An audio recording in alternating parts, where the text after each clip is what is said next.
Alors, dans cette vidéo, nous allons voir comment déterminer par lecture graphique la période, la fréquence, la pulsation, l'amplitude, la valeur efficace, la valeur moyenne et l'expression d'une fonction sinusoïdale U de t. Donc on nous donnait ici une fonction sinusoïdale, donc on disait que c'était U exprimé en volts, en fonction du temps exprimé en millisecondes, et donc on voit qu'on a une sinusoïde, mais qui n'est pas centrée en 0, mais qui était ici centrée en -1. Et donc on nous demande de déterminer tout ce que je viens de dire ici par lecture graphique, sachant qu'attention, il y a la valeur efficace qu'on ne pourra pas déterminer par lecture graphique, mais qu'on sera obligé de faire le calcul. Alors, on va commencer par d'abord la période grand T. Alors, pour déterminer la période grand T, je rappelle que grand T, c'est le temps d'un motif. Alors ici, parce que c'est en temps, mais si c'était en X, à ce moment-là, ce serait éventuellement une longueur d'onde ou autre, en tout cas la période du signal. Et un motif, on voit qu'ici, c'est une sinusoïde, c'est-à-dire comme ça, hein, soit ici, soit là. Alors, on pourrait dire, bah tiens, je pars de là et j'arrive ici, ça me fait 14 millisecondes, d'accord? Ou je pars de là à là, je peux prendre aussi deux maximums, de 7 à 21, ça me fait 14. Sauf que pour plus de précision, le mieux, c'est de prendre plusieurs périodes et de diviser par le nombre de périodes. Bon, ici ça tombe pile, mais bien parce qu'on s'est fait exprès, mais bien évidemment, le jour où ça ne tombe pas pile, à ce moment-là, que ce soit en TP ou autre par exemple, à ce moment-là, bah, cette méthode sera beaucoup mieux. Donc là ici, je vois que j'ai 3 périodes, donc je veux dire que c'est non pas T, mais 3T. Et à quoi sont égales ces 3 périodes? Bah, je vois que 3 périodes, ça correspond à 42 secondes. Donc ici égale 42 secondes. Et donc pour avoir t, bah, il me suffit, alors pardon, pas des secondes, mais justement des millisecondes, faire très attention à l'unité, ici le temps était en millisecondes. Donc pour avoir t, il me suffit de diviser par 3, donc ça fait t qui est égal à 42 divisé par 3. Et 42 divisé par 3, ça fait bien 14. Donc j'ai bien 14 en millisecondes. Alors attention, ici le 3, on ne compte pas les chiffres significatifs, parce que 3 c'est 3 périodes, il n'y a pas de 3,0 ou autre, c'est pour ça qu'ici, comme 42 il y avait deux chiffres significatifs, on peut prendre pour t deux chiffres significatifs également. Donc ça c'est pour la période. Maintenant pour déterminer la fréquence, on sait que f est égal à 1 sur t. Alors par contre attention, parce que le t ici est en millisecondes, mais le f, pour calculer le f, je conseille fortement de transformer le t directement en secondes. Pourquoi? Parce que ici, si je ne le fais pas, si je dis que c'est 1 sur 14, bon, on peut, mais à ce moment-là, comme ici j'ai des millisecondes, en quelle unité est le f? Il ne sera pas en millihertz, hein. Attention, c'est un piège, parce que comme il est au dénominateur, ce ne sera pas en millihertz, mais en kilohertz. Donc tant qu'à faire, pour être sûr de ne pas se tromper, vaut mieux directement ici le passer en secondes, et je sais que 14 millisecondes, c'est 14 fois 10 moins 3 secondes, donc j'ai f qui est égal à 1 sur 14 fois 10 moins 3, du coup ici en hertz, puisque le t, je l'ai mis en secondes. Alors si je veux le 10 puissance moins 3, je le peux passer au-dessus, ça fait 10 puissance 3, parce que le moins 3 au-dessus, ça fait 10 puissance 3, donc ça me fait 10 puissance 3 sur 14, Hertz. Je vais laisser comme ça, je ne vais pas simplifier, parce qu'après ça va me donner un nombre arrondi, etc. Donc on peut laisser comme ça, c'est pas faux. Si on peut après donner une valeur approchée à 10 puissance, enfin à deux chiffres après la virgule, avec deux chiffres significatifs, pardon, plutôt. Et donc comme on le voit, comme j'ai 10 puissance 3 Hz, bah, du coup c'est en kilohertz. Parce que ici, comme c'était en millisecondes mais que c'est au dénominateur, bah, du coup à l'inverse, l'inverse de milli c'est kilo, en termes de puissance. Donc ça c'était juste la petite particularité. Quand on a un temps, pensez toujours, quand on cherche la fréquence, à appliquer, à convertir en millisecondes. Et de la même manière, si j'applique la formule t égale 1 sur f, mettez le f en hertz pour avoir la période en secondes. Maintenant, au niveau de la période oméga, que vaut oméga? Ben, oméga, je sais que c'est égal à soit 2πf, soit 2π sur t, puisque on sait que f est égal à 1 sur t. Alors ici, j'ai gardé le petit f, donc je vais remplacer le f et non pas le t, ce sera plus simple que d'avoir une fraction. Et donc le f, on a vu que c'était 10 puissance 3 sur 14, tout ça en Hertz. Et donc éventuellement, après on peut diviser par 2, ce qui me donne pi fois 10 puissance 3 sur 7, alors plutôt mettre 7,0, parce que 14 j'avais deux chiffres significatifs, et tout ça en Hertz. Là encore une fois, je ne vais pas simplifier, après vous pouvez simplifier la calculatrice bien sûr pour avoir une valeur approchée, ici ça ne m'intéresse pas, c'était vraiment le calcul qui m'intéresse, et non pas le résultat en lui-même, c'est vraiment qu'est-ce qu'on fait, quels sont les pièges et comment on détermine graphiquement. Donc là, bien sûr, comme on l'a vu, le f et le oméga, graphiquement, c'est un peu compliqué à faire. Par contre, à partir de la valeur de t, qui elle se détermine à partir du graphique, de la fonction, eh bien, on peut trouver la fréquence et le oméga, parce que les trois sont liés par la formule que j'ai écrite ici. Maintenant, on va voir comment déterminer l'amplitude. Alors attention, parce que l'amplitude, ici, c'est l'amplitude du signal, non pas l'amplitude crête à crête.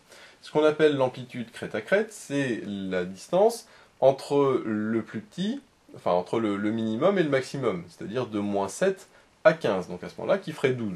Sauf que ici, c'est l'amplitude du signal tout court. Donc je rappelle que quand on a un signal sinusoïdal qui lui est centré, ce qu'on appelle l'amplitude, c'est la valeur ici, entre le 0 et le maximum, qui est en fait la moitié de l'amplitude crête à crête. L'amplitude crête à crête, c'est tout ça. L'amplitude tout court, c'est la moitié de l'amplitude crête à crête. Et donc, pour avoir cette amplitude tout court, ce que je peux faire, c'est justement diviser par 2 l'amplitude crête à crête. L'amplitude crête à crête, comment je la retrouve? Eh bien, je sais que c'est le haut moins le bas, parce que la distance entre le haut et le bas, c'est le haut moins le bas, c'est-à-dire 5 moins -7. Et donc je divise par 2, parce qu'on a dit que c'est la moitié de l'amplitude crête à crête. 5 moins 7, moins -7 fait 5, 7 ça fait 12, et 12 sur 2 ça fait 6. Donc j'ai l'amplitude qui est égale à 6. Alors attention, il y a une unité, puisque U ici est en volts, donc c'est 6 volts. Et on peut vérifier que ce 6 volts correspond bien à la distance entre le milieu de la fonction sinusoïdale, qui ici est -1, et 5. Et en effet, de -1 à 5, j'ai bien 6 volts, et de -1 à -7, j'ai bien 6 volts également. En réalité, c'est le même principe qu'un signal sinusoïdal centré, mais qui serait décalé ici de -1. Alors bien sûr, le -1, c'est à titre indicatif, il va falloir montrer aussi que la valeur moyenne est égale à -1. Maintenant, une fois que je sais que l'amplitude est égale à 6 volts, eh bien, je vais pouvoir déterminer la valeur efficace, on verra après, parce que ça, c'est pas le calcul. Par contre, la valeur moyenne, je sais que la valeur moyenne, au contraire, c'est le milieu entre le haut et le bas, entre la plus grande valeur et la plus petite valeur. C'est-à-dire que la valeur moyenne UM est égale, alors soit on le fait graphiquement et on voit qu'en effet, la valeur moyenne ici, c'est -1, donc ça, c'est la première possibilité. Sinon, la deuxième possibilité, c'est de dire, la valeur maximale, c'est 5, la valeur minimum, c'est 7, donc là, je ne soustrais pas, mais j'additionne, et je divise par 2. Puisqu'on a dit que la valeur moyenne, c'est la moyenne entre le maximum et le minimum. Bien sûr, attention, uniquement pour les fonctions sinusoïdales, comme ici. 5 moins 7, ça fait -2, -2 divisé par 2, ça fait -1, et donc je retrouve bien par le calcul le fait que la valeur moyenne est égale à -1. Bien sûr, -1 volt, puisque ici, c'est la valeur moyenne de U, et donc c'est la même unité que U. Alors, avant de déterminer la valeur efficace UF, il faut d'abord déterminer U de t, parce que comme j'ai dit, vu que c'est par le calcul qu'on va déterminer UF, et que le calcul va faire intervenir l'expression de U de t, eh bien il faut d'abord déterminer à quoi est égal U de t. Alors U de t, quand c'est un signal sinusoïdal, alors on sait que quand c'est centré, c'est du style grand A cos de oméga t, d'accord ? Éventuellement plus phi, puisque le signal peut très bien être décalé dans le temps, avoir un retard ou une avance. Sauf qu'ici, si je fais la valeur moyenne de ça, ça va me donner 0, parce que la valeur moyenne de cosinus, c'est 0. Donc nécessairement, je vais en plus avoir un plus b, et ce plus b va me décaler la fonction vers le haut ou vers le bas. C'est comme une fonction classique, quand on fait f de x égale g de x plus 5, par exemple, et bien cela revient à décaler la courbe de G de 5 unités vers le haut. Donc la courbe de F, ce sera la même que la courbe de G, mais décalée vers le haut. Ici, ce que j'ai fait, c'est que j'ai pris la valeur de A, enfin le A cos oméga t, mais je l'ai descendu de 1, puisque normalement un signal d'amplitude 6 centré, ce serait entre -6 et 6, et ici on voit que c'est entre 5 et -7, et que la valeur moyenne c'est -1, donc finalement, ici le B correspond à la valeur moyenne qui vaut -1. Donc mon U de t, c'est égal à cos oméga t, -1, avec le oméga qui est celui que j'ai trouvé tout à l'heure. L'amplitude, on a vu que c'était 6, donc là, je peux mettre 6. Donc ça fait 6 cos de oméga t, ne pas oublier le plus phi, c'est pas parce que c'est sinusal que c'est forcément cos oméga t, et le -1 qui traduit le fait que le signal n'est pas centré, mais décalé, centré sur -1. Alors maintenant, comment déterminer le phi? Pour déterminer le phi, il faut trouver la condition initiale. La condition initiale, je vois que u de 0 est égal à moins 7. Alors voyons voir ce que ça donne. Si je fais u de 0 qui est égal à moins 7 et que je remplace. u de 0, ça vaut quoi? U de 0, c'est je remplace le t par 0, donc ça me fait 6 cos de phi, puisque le oméga t vaut 0, parce que t vaut 0, moins 1 est égal à moins 7. Donc ça me donne, si j'isole le phi, le cos phi, moins 1 ça donne plus 1, moins 6 plus 1 ça fait, moins 7 plus 1 ça fait moins 6, et enfin je divise par 6, ça fait que cos phi est égal à moins 1. Or, si on fait un petit cercle trigonométrique, le cosinus qui vaut moins 1 c'est ici, et qu'est-ce que j'ai là? J'ai pi. Alors pi ou moins pi, donc ça veut dire que phi est égal à pi ou moins pi. Sauf que pi ou moins pi, c'est la même chose, puisque ici, quand je fais cos de oméga t plus pi ou cos de oméga t moins pi, bah, comme pi ou moins pi c'est la même chose, et de toute façon que cos est 2pi périodique, et bien j'aurai finalement le même angle. Attention bien sûr parce que c'est dans un cosinus, et que le cos de oméga t plus pi ou moins pi, ça revient au même. Donc moi je vais prendre par exemple plus pi, j'aurais très bien pu prendre moins pi, mais ici je vais prendre plus pi. Donc là je vais le remplacer ici, le phi, on vient de dire que c'était égal à pi. Alors attention, ici c'est un cas particulier parce que u de 0 correspond à un minimum. Bien sûr, si c'était décalé légèrement vers la gauche ou vers la droite, j'aurais eu u de 0 qui vaut pas moins 6 mais qui vaut autre chose. Par exemple, moins 6, enfin pas moins 7 mais moins 6,5 par exemple. Bon. À ce moment-là, j'aurais eu un cos phi qui tombait pas pile, mais par exemple j'avais cos phi qui tombe ici, à moins 0,8. Bon. À ce moment-là, j'ai deux possibilités, c'est que la valeur de phi est soit ici, soit là. Ce qui correspond soit à un retard, soit à une avance de phase. Et donc pour déterminer si je suis là ou là sur le cercle, il faut que je prenne une deuxième condition, qui à ce moment-là serait par exemple, non pas u de 0, mais u de 1, ou u de 2, ou u de je ne sais pas quoi, par rapport au graphique, pour avoir une deuxième valeur du cos phi ou du sinus phi, et à ce moment-là, à partir de cette valeur, eh bien, j'en déduirai si j'ai mon cos phi qui est positif, enfin qui est mon phi, la valeur, si ça correspond à la valeur qui est ici par exemple, ou la valeur qui est là. Bon. Ici c'était simple dans le sens où c'était plus pi, donc ça simplifiait fortement. Alors sachant qu'ici justement comme ça vaut plus pi, bah, on peut le simplifier encore plus, puisque cos de oméga t plus pi, je sais d'après les formules de trigonométrie que ça vaut moins cos oméga t. Donc ça fait moins 6 cos de oméga t moins 1. Donc ça je rappelle, ça c'est ce qu'on appelle les angles associés. Si je prends oméga t ici, oméga t plus pi c'est ici, donc, et je vois que le cos de oméga t plus pi, c'est le même que celui de oméga t, mais avec un moins, donc ça fait moins cos de oméga t, le moins que je mets devant, et donc ça me donne u de t, qui est égal à moins 6 cos de oméga t, moins 1. Avec le oméga, alors je laisse oméga, je ne remplace pas par la valeur de tout à l'heure, puisque c'était une valeur qui n'était pas pile, et donc ça me donne finalement cette expression-là. Maintenant, il faut déterminer la valeur efficace. Alors la valeur efficace, il y a deux méthodes. Soit on applique directement la formule qu'on avait démontrée dans une autre vidéo, qui est la formule que l'on a quand on a justement une sinusoïde mais qui n'est pas centrée. Et la formule que l'on avait vue, c'est que le U efficace, c'était égal à racine de A carré sur 2 plus B, avec le A et le B qui sont les mêmes notations que j'ai pris ici. Donc le petit A qui vaut du coup 6, et le petit b qui est égal à moins 1. Pardon, c'était b carré, j'ai oublié le b au carré. Donc ça, c'est la formule que l'on peut appliquer pour le U efficace. Et donc là, on va voir d'abord la démonstration, enfin le calcul direct, et puis après on vérifiera que c'est bien cohérent avec cette expression. Donc si on fait U efficace, je sais que U efficace est égal à 1 sur t fois l'intégrale de 0 à t de u carré de t dt. Alors normalement c'est racine de tout ça, donc pour simplifier moi je vais mettre au carré, parce qu'en le mettant au carré j'ai la racine qui disparaît. Et pour simplifier encore plus, le 1 sur t je vais le passer de l'autre côté, comme ça je vais avoir fois t, et donc maintenant je vais calculer uniquement mon intégrale, et puis après je rediviserai par t, puis je prendrai la racine pour avoir la valeur de u efficace. Là-dessus, je vais aller assez vite parce que justement, j'ai fait la démonstration de cette formule-là dans une autre vidéo que je vous invite à aller voir. Je mettrai le lien dans la description. Là, je vais aller assez vite parce que ça va être exactement la même méthode, mais avec des chiffres et non pas des lettres comme j'avais fait dans la démonstration. Donc là, ça va me faire l'intégrale de 0 à t de ça au carré. Alors déjà, on voit que ça au carré, ça va me donner, si je mets au carré, hop, quelque chose comme ça. Donc là, j'ai quelque chose du style a moins b, le tout au carré. Sauf qu'attention, ici, j'ai un moins et moins, Et donc moins et moins, si je factorise par moins 1, avec le carré ça va disparaître, donc finalement c'est comme si j'avais des plus. Donc là, je sais que ça, vu qu'il y a deux moins, je fais comme si c'était des plus. Donc là, ça me donne a carré, donc ça va être 36 cos carré de oméga t, plus b carré, donc ça fait plus 1, et moins 2ab, ça fait moins 2 fois 6, donc ça fait moins 12 cosinus de oméga t.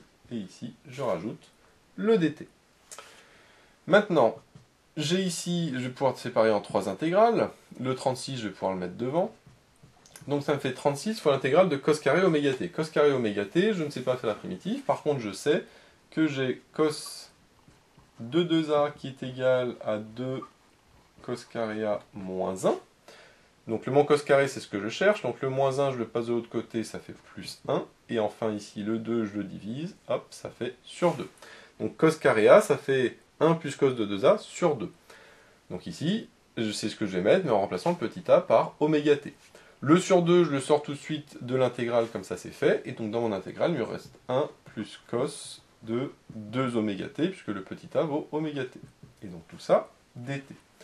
Maintenant, j'ai ma deuxième intégrale. C'est l'intégrale de 0 à t de 1 dt. L'intégrale de 0 à t de 1 dt, je sais que ça fait directement t, donc j'ai pas besoin de remettre l'intégrale.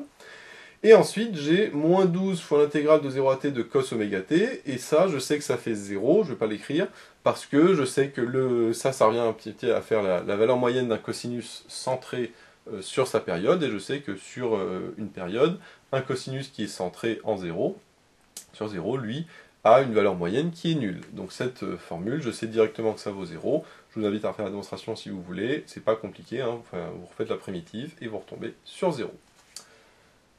On va continuer le calcul ici, du coup. Là, 36 divisé par 2, ça me donne 18.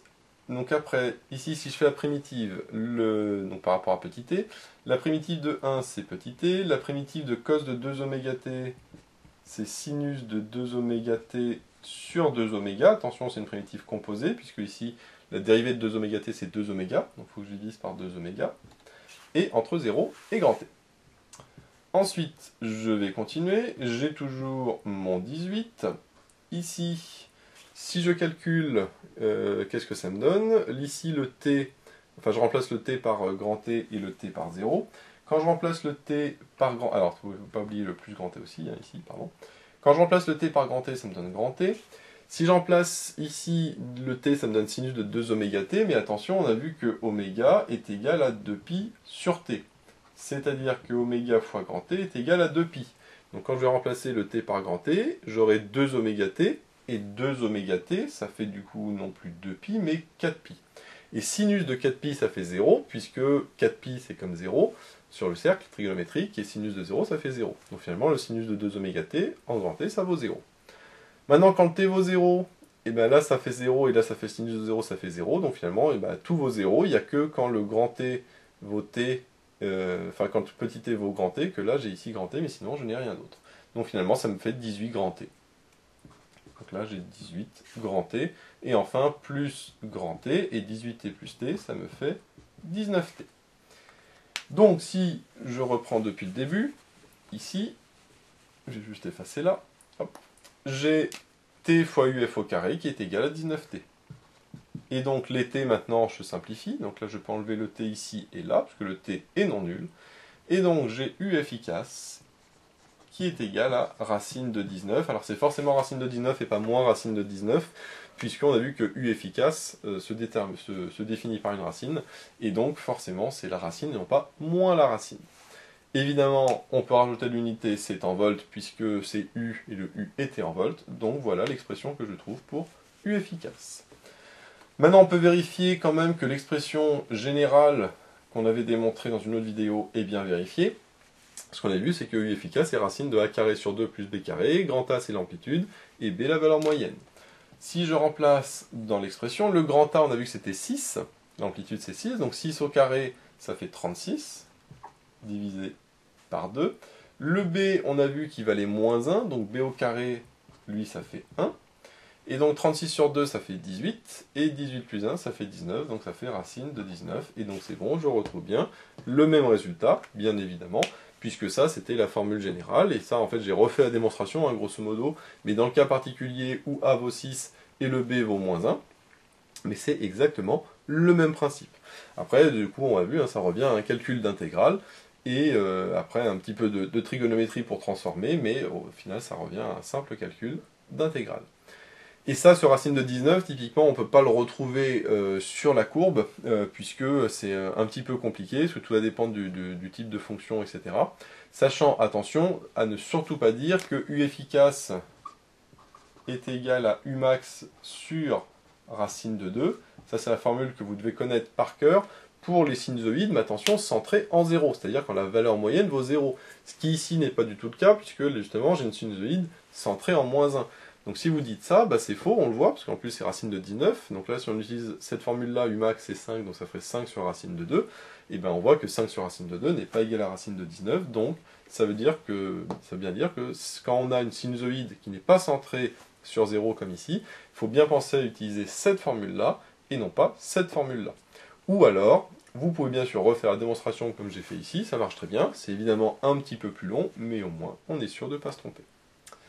Donc voilà, j'espère que cette vidéo vous sera utile. N'hésitez pas à vous abonner pour être au courant des nouvelles vidéos qui sortiront. J'ai mis le lien dans la description vers l'énoncé de l'exercice, ainsi que vers d'autres exercices sur ce chapitre. J'ai également mis le lien vers la page Tipeee où vous pouvez soutenir Méthode Physique. Et moi je vous dis à bientôt pour de nouvelles vidéos.